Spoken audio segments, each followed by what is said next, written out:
बीड सरपंच हत्या प्रकरणावरून विधानसभेत आमदार संदीप क्षीरसागर आक्रमक झालेत। त्यांनी पुन्हा एकदा धनंजय मुंडेंच्या राजीनाम्याची मागणी केलेली आहे। सरपंच हत्या प्रकरणामध्ये वाल्मिक कराड मुख्य आरोपी आहे, त्याला कोणी पाठिंबा दिलाय ते स्पष्ट आहे असंही ते म्हणाले। तर त्यांच्याशी बातचीत केली आमचे प्रतिनिधी गिरीश कांबळे यांनी, पाहूयात।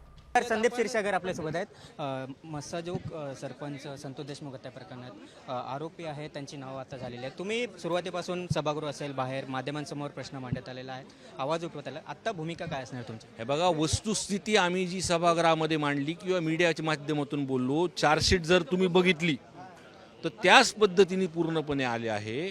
आणि एवढं म्हणजे त्या जे काही गुन्हेगार आहेत त्यांना म्हणजे ते गुन्हा करत असताना म्हणजे त्यांना संरक्षण देण्यासाठी किंवा त्यांना ही डेअरिंग येण्यासाठी ह्याच्या आधीसुद्धा ह्यांनी खूप गोष्टी अशा केलेल्या आहेत। एक एक गोष्ट आता मुंडे कुटुंबाचं सुद्धा प्रकरण पुढं येते आणि लोक न्यायाची वाट बघतात।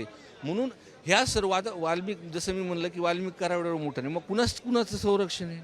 धनंजय मुंडे साहेबांनी स्वतःच म्हणले ते माझ्या निकटवर्ती आहेत आणि त्यांचा पूर्णपणे त्यांनी त्या मंत्रिपदाचा त्यांनी फायदा उचलला आणि ह्या सर्व गोष्टी ते अधिकार दिल्यामुळे ह्या सर्व गोष्टी म्हणून त्यांनी राजीनामा हा दिला। व्हिडिओ जर्नलिस्ट नितीन बोधारे, गिरीश कांबळे, साम टीव्ही, मुंबई।